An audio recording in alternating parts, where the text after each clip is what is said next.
What is up, y'all? Academy of Kicks here with another real versus rep comparison.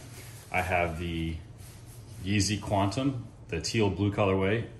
Used to be called the Ophanim or whatever, and that's actually what the box still shows, but let's go ahead and get started here. So let's see which one do you think is the real and which one is the replica. So this is the first one.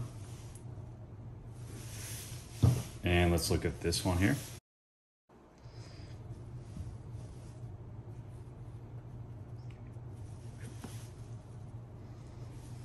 And I was actually pretty shocked to know that the authentic version is actually this one. There's some things that are poor quality on here, like the quality control with the Primeknit, and then you can see back here the 3M is kind of scuffed off. But let's go ahead and show you the differences and the similarities between the two. So obviously the Primeknit pattern is spot on. This is the replica, and here's the authentic. So this one from AllKicks, you can tell that the quality is always there. They use the GT factory for their batches. And just looking a little bit closer here, give you a little bit better view of that Primeknit. And I didn't know that this actually is 3M reflective, so you can kind of see some of that here, and I'm gonna get a better video angle for that later on. So one thing I noticed here that was a little bit different, starting with the midsole, it's a little bit more transparent here on the replica version. Now when you look at the authentic here, it's slightly more opaque. So that's just the first difference. And also looking at the replica here, you can see that the Primeknit is a little bit higher up there. So you can see there's like 2 stripes here. When you're looking at the authentic version, there's only basically 1 stripe there that's visible. So just the placement on the Primeknit's a little bit different. The other difference here is going to be the stitching in front. So you can tell how close the zigzag is here on the replica version. Now when you look at the authentic version, the stitching is a little bit more spaced out. See if I can zoom in there. So you can tell there that the zigzag pattern is a little bit more displaced here on the authentic version. When you look at the replica version, there's a little bit of the smudging here where they painted that heel counter. And then on the authentic version, it's nice and more uniform and evenly distributed there.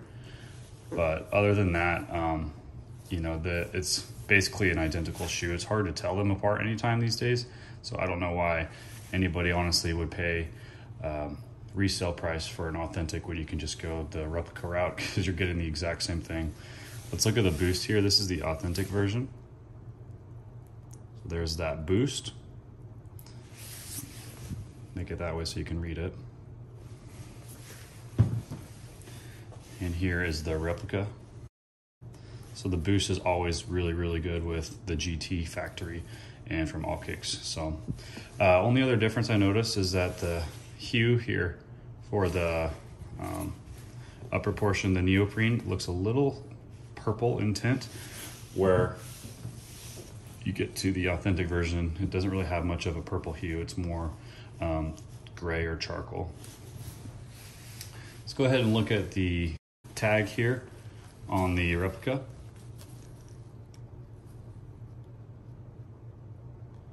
And let's go check the authentic version here.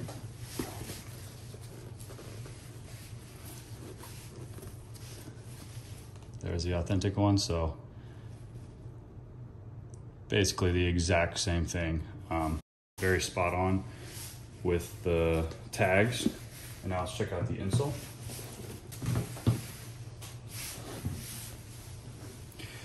All right, so what I notice here with the replica on the bottom, it's slightly more purple again, but the stamps are spot on there. Those are identical. My eyes. Authentic is up on the top, and the replicas usually have a little bit more definition. So there you have it. So as I was getting ready to put these back away after doing this review, I noticed something that I saw on the authentic version. So you can see here, there's a line where they drew for that toe portion to meet up and glue. You usually see these on replicas, but it's on the authentic version here. And you don't see that with either one of the replica shoes. So I thought that, you know, it's just kind of wild to me that Adidas has poor quality control compared to this replica version.